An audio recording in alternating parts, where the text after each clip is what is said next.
इटावा में यादव कथावाचकों के साथ अमानवीय व्यवहार और मारपीट के मामले में 4 आरोपियों की गिरफ्तारी के बाद मामला तूल पकड़ रहा है।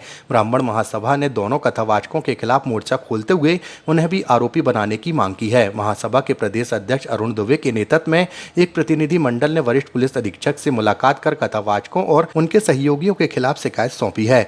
महासभा का आरोप है कि कथावाचकों ने अपनी जाति छुपाई, धार्मिक भावना भड़काई और महिलाओं के साथ अभद्र व्यवहार किया। संगठन ने चेतावनी दी है कि यदि जल्द ही उचित कार्रवाई नहीं हुई तो आंदोलन किया जाएगा। पीड़ित महिला ने एसएसपी से मिलकर कथावाचकों पर गंभीर आरोप लगाए हैं। महिला का आरोप है कि कथावाचक ने उनके साथ अभद्र व्यवहार किया और उनकी कथा को जानबूझकर खंडित किया।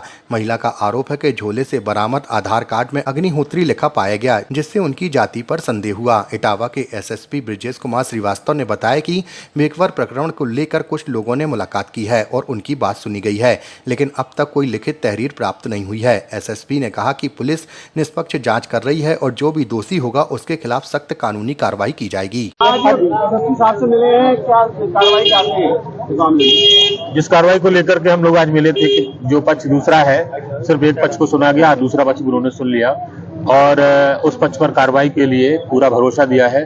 कुछ समय मांगा है 2 से 5 दिन का, तो 5 दिन बाद पुनः मुलाकात होगी। 5 दिन में अगर कार्रवाई नहीं होती है तो हम फिर अपने उसी चीज पर अड़े हुए हैं जो थे, आंदोलन करेंगे, बाहर बैठेंगे, सत्याग्रह करेंगे जब तक न्याय नहीं मिलेगा।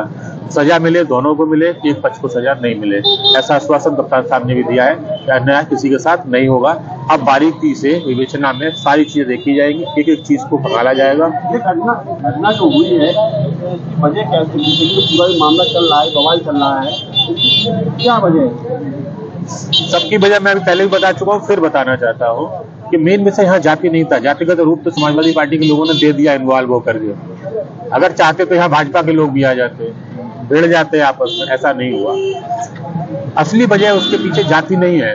भाई जाति में तो हम लोग खुद भी चले जाते हैं कि दूसरे समाज का अगर व्यास बैठा है तो क्या हम भागवत सुनने नहीं जाते हैं? भगवान का नाम कोई भी ले सकता है, हम लोग जाते हैं, पूरा संगठन हमारा जाता है। कई ऐसे साक्ष्य हम दे देंगे आपको। लेकिन आप जाति को छुपा रहे हैं, अश्लील हरकतें कर रहे हैं। शुरुआत कहाँ से हुई वो चीज नहीं पकड़ी इन लोगों ने। शुरुआत बदतमीजी और छेड़खानी से शुरू हुई। आप किसी महिला का हाथ पकड़ रहे हैं ब्यास होकर के, उसके बाद जब आप दिख जाता है कि भीड़ आ गई, फंस गए, तो आप अपना गलती स्वीकार कर लेते हैं, हमसे गलती हो गई, और धमकी देते हैं उसके बाद में तो भैया हम देख लेंगे तुमको।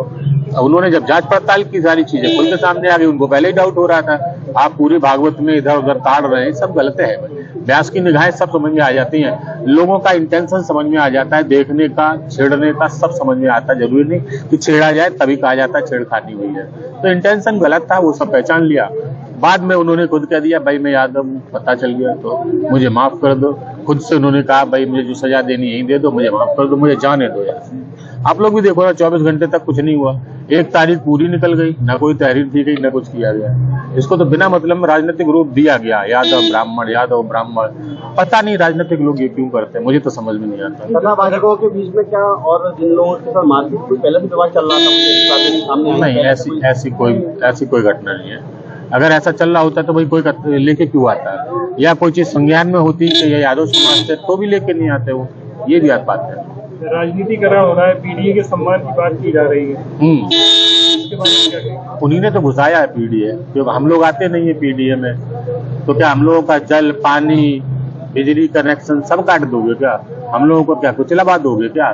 बिल्डोजर चलवाओगे हमारे ऊपर अगर हम तुम्हारे पीडीए में नहीं आते? क्या पीडीए सरकार बनाएगी आपकी? अगर पीडीए ने सरकार बना भी दी तो हम लोग कहाँ जाएंगे? कुचले जाएंगे, घरों से निकाल के मारे जाएंगे क्या? ये चीजें गलत है। आप मुख्यमंत्री होता सर्व समाज का होता है, आप कहाँ से पीडीए लेके चल रहे हैं? एक नई चीज है, इतनी बिरादरी हमारी है, दूसरी बिरादरी हमारी नहीं है। ये गलत है, ये सोच गलत है, और इस सोच से राजनीति नहीं हो सकती। मगर सर, जो कथावाचकों के साथ जो व्यवहार हुआ है कि उनके बालों का मुंडन करवा दिया गया है और इस प्रकार की अभद्रता की गई है, इससे आप कहाँ तक संतोष है? ये तो गलत है। ये तो मैंने तब भी स्वीकार किया, आज भी स्वीकार कर रहा हूँ, कप्तान साहब के सामने भी कह के आया हूँ। जो गलत है वो गलत है। कानून को अपने हाथ में लेने का अधिकार किसी को नहीं है, जिसने लिया उसको सजा दीजिए। कानून का हाथ तो इन्होंने लिया ना, तो इन पर भी तो कार्रवाई हो। मेरा उद्देश्य सिर्फ इतना है, एक पर कार्रवाई क्यों? शुरुआत कहाँ से हुई? इंटेंशन कहाँ से शुरुआत हुई? यहाँ से इनको क्यों बख्शा जाए भाई? इन पर भी इन्होंने 420 की है ना, इन्होंने अपनी जाति छुपाई, आधार कार्ड ब्राह्मण के नाम से बनवा रखा है, ये सब चीजें भी तो गलत हैं। आप असली हरकतें कर रहे हो, महिला हाथ पकड़ कह रहे हो कि तुम यहीं बैठ के हमको खाना खिलाओ। अरे भाई ये सब चीजें गलत है ना, ये सब नहीं करना चाहिए। दोनों आधार कार्ड है, आप भी मांग करते हैं कि मुकदमा दर्ज कराने की? बिल्कुल, मैं कह के आया हूँ मुकदमा दर्ज होना चाहिए। 420 का मुकदमा लगता है, छेड़छाड़ का मुकदमा है, बहुत सारी कानून की धारा। भाई मैं नहीं जानता, जो संविधान उन लोगों को दोषी ठहरा रहा है वो संविधान इनको भी तो देता होगा। संविधान सर्वोपरि है, जो धाराएं लगती है इन पर भी लगाई है, सिंपल सी चीज है। अन्यथा हम हुई थी उस दिन और आज किस बात की शिकायत लेकर आज इटावा एसएसपी मिलने पहुंचे? हम ये सब वीडियो वायरल की, टॉयलेट की छिड़काव की, ये सब ये क्यों बदनामी करी हमारी। और पहली बात इनको हम ब्यास बना के गद्दी पे बैठा ने सब इनका सम्मान किया और इनका टच करना, ये इनकी बदतमीजी करना, घर पे आए भोजन इनको कराया तब भी इन्होंने हाथ पकड़ा, बदतमीजी की। ये इनका तरीका सब गलत था और हमारा हाँ जो मुंडन करा जा रहा है वो करने की क्या वजह रही? उन्होंने बदतमीजी की जब मैंने अपने पति को बताया उनके ये लोग, इनके इरादे अच्छे नहीं हैं, गलत लोग हैं ये भागवत चार कैसे हैं मुझे नहीं समझ में आ रहा है। भागवत हैं भी, इनकी जांच करो। तब इनने जांच करी, जिनने कुछ लड़कों को बताया तब उनसे कि तुमने ऐसी गंदी हरकत क्यों करी, भाभी से माफी मांगो। आप लोगों ने पुलिस को सूचना देना मुनासिब नहीं समझा उस समय? खुद ही अरे ले लिया? क्यों, रात का समय था।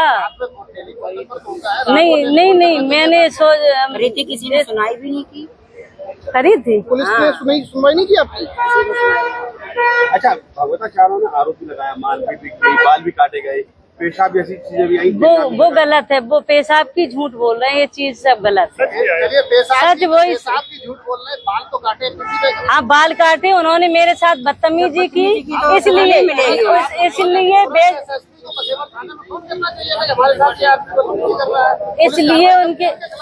इसलिए उनसे माफी मंगवाई है। लेकिन फिर बाल काटे उसका वीडियो भी वायरल किया आप लोगों ने? तो मैंने ये सब नहीं किया, ये किसने किया है मैं नहीं बता सकती। ये सब मैंने नहीं कहा, ये सब मैंने कहा कि लेकिन कानून को हाथ में लेने की क्या आवश्यकता है? मैंने कानून हाथ में नहीं लिया, हमने तो ये सब भी नहीं बताते हम कि मेरे साथ गलत हुआ। धमकी दे रहे हैं कि मुझे पंडित हम यादव हूँ। आधार कार्ड तो मिले, आप लोगों को जानकारी थी कि यादव जाति से? नहीं, जब इनके झोला वोला फेंकेंगे तब आधार कार्ड निकला है, फर्जी आधार कार्ड था। किया कल यात्रा बड़ी विद्वान से निकाली उनकी, जब उन्हें बदतमीजी दी। आपका और कहाँ के रहने वाले हैं? सोनू तिवारी हमारा नाम है, दांदरपुर के रहने वाले हैं। परसों क्या घटना हुई आपके गांव में जो आज माहौल गरमाया हुआ है, राजनीति शुरू हो गई है, गांव के या परिवार के आपके 4 लोग भी मतलब गिरफ्तार हुए हैं, क्या कुछ पूरा मामला है? मामला ये था, एक हमारे यहाँ पाठक जी महाराज आते हैं जालौन से, तो उन्होंने कथा का विचार बनाया कि मंदिर पे कथा होनी चाहिए। तो उसके लिए उन्होंने एक पंडित जी को, व्यास को आमंत्रित किया। तो वो व्यास अपने आप को ब्राह्मण बता रहे थे, मैं अग्नोत्री ब्राह्मण हूँ। ठीक, जब उनकी जानकारी हुई तो वो यादव, जब उनसे गहनताई से उनसे पूछताछ जब हम लोगों ने की तो उन्होंने बाद में स्वीकार किया कि मैं यादव हूँ। और उनके आधार पर वो जब आधार दिखाया तो उसमें अग्नोत्री लिख रहे हैं। तो उसके बाद ठीक है, लड़कों ने कुछ उनसे मारपीट भी की, ठीक है, लड़कों की गलती हुई, लेकिन आप ये देखिए कि हमारे लड़के बंद कर दिए गए। ठीक, उस व्यास पे कोई कार्रवाई नहीं। किस तरीके, उन पर किस तरीके की कार्रवाई? उस पर कार्रवाई ये धोखाधड़ी कर रहे हैं, आप जात छिपा के हम लोगों को, हमारे साथ विश्वासघात आपने किया, आप कथा में विश्वासघात कर रहे हो, आप ब्राह्मणों से पैर छुलवा रहे हो, उनके प्रति कोई कार्रवाई नहीं। क्या कथा सिर्फ ब्राह्मण समाज के लोग कर सकते हैं, ऐसा आप लोगों को मानना है? नहीं, हम ऐसा नहीं मानते हैं, लेकिन आप अपनी जात बता दो कि मैं यादव हूँ, ठीक है, आप कथा कर रहे हैं, मुझे कोई ऐतराज नहीं, लेकिन आप हमें धोखा दे रहे हैं, आप हमसे पैर छुलवा रहे हो, आप अग्नोत्री अपने आप को लिख रहे हो, तो ये बहुत गलत बात है। उनका आरोप है कि उनके 2 लोगों के बाल काट दिए गए, चोटी काट दी गई, उनसे हवा तक भरवाई गई, उनके ऊपर पेशाब भी छिड़कने का भी उन्होंने आरोप लगाया। इस पे कितनी सच्चाई है? ऐसा कुछ नहीं है। सत्यता ये थी कि हमारी जो महिला है, जो क्या बना परीक्षित बनी हुई है, खाने के टाइम पे इन पंडित जी ने उनका हाथ पकड़ा, बोले आओ आप इधर बैठ जाओ। तो ये तरीका बहुत खराब है, किसी का हाथ नहीं पकड़ा जाता है। छेड़खानी की इन्होंने। अब आप लोग किस तरह की कार्रवाई चाहते हैं? हम तो केवल ये चाहते हैं कि इनके प्रति भी मुकदमा लिखा जाए, ठीक है, हमारे लड़के जो फंसे हुए हैं, ठीक है, तो इनके भी प्रति कार्रवाई हो, और 420 जो ने हमारे साथ विश्वासघात किया, इनके खिलाफ कार्रवाई लिखी जाए। जो गिरफ्तार हुआ उसमें आपका कौन है उसमें, क्या नाम है? उसमें एक हमारा भतीजा है मनु, और एक हमारे चाचा जी हैं नरेंद्र प्रकाश तिवारी, डीलर हैं। गांव में अब किस तरीके के माहौल है, कितने लोगों पर FIR हुई है, पुलिस का प्रशासन का क्या रवैया आप लोगों को? अभी 4 लोग नामदर्ज किए हैं, ठीक है, और 50 लोग अज्ञात में हैं। पुलिस बराबर आ रही है, जा रही है, तो इससे हम लोगों को परेशानी हो रही है। क्या गांव के कुछ लोग बाहर भी चले गए हैं? हाँ, कुछ लोग पुलिस के डर से भाग गए हैं। देखिए, कल सोशल मीडिया पर सुबह एक वीडियो वायरल हुआ जिसमें ग्रामीणों द्वारा 2 व्यक्तियों के साथ मारपीट अभद्रता की जा रही थी और उनके बाल भी काटे गए थे। इस वीडियो का स्वतः संज्ञान मीडिया सेल ने हमारे लिया था और मौके पे अपर पुलिस अधीक्षक क्षेत्राधिकारी भरतना को भेजा गया था। वहाँ जानकारी करने पे ये बात आई कि गांव में एक भागवत कथा हो रही थी जिसमें जो कथावाचक थे उन्होंने अपनी जाति छुपाई हुई है, इसीलिए उनके साथ मारपीट की गई है। वायरल वीडियो के आधार पर पीड़ित की पहचान हम लोगों ने किया, उनसे तहरीर प्राप्त कर सुसंगत धाराओं में अभियोग पंजीकृत कराया गया और त्वरित कार्रवाई करते हुए जो 4 आरोपी हैं, जिसमें एक मुख्य आरोपी है जो बाल काट रहा है, उसे भी गिरफ्तार कर लिया गया है। आज सभी 4 आरोपी जेल चले गए हैं। इससे संबंधित एक प्रतिनिधिमंडल आज मिला था हम लोगों से, उन्होंने ये बताया कि साहब उनके खिलाफ भी कार्रवाई होनी चाहिए जिन्होंने अपनी जाति को छुपा करके हमारे यहाँ आए हुए थे। पूरे प्रकरण को सुना गया है, इसमें पुलिस निष्पक्ष और त्वरित कार्रवाई किया है और इसमें जो भी विधिक कार्रवाई है वो हम आगे भी करेंगे और कड़ी कार्रवाई करेंगे। सर, आधार कार्डों को लेकर काफी बयानबाजी की जा रही है, कई कह रहा है कि ये अग्निहोत्री लिखे हुए व्यक्ति यादव है, आधार कार्ड में। देखिए, वो सब विवेचना का में हमारे सम्मिलित करेंगे, जो भी तथ्य आएंगे वो सभी हमारी विवेचना में सम्मिलित होंगे और उसी के आधार पर हम अग्रिम कार्रवाई भी करेंगे। दूसरे आरोप महिला ने लगाए हैं कि छेड़खानी की गई है वगैरह, उसके लेके क्या? ये तथ्य अभी हम लोगों के संज्ञान में नहीं है, ये विवेचना हमारी प्रचलित है और जो भी तथ्य आएंगे उसके आधार पर हम कार्रवाई करेंगे।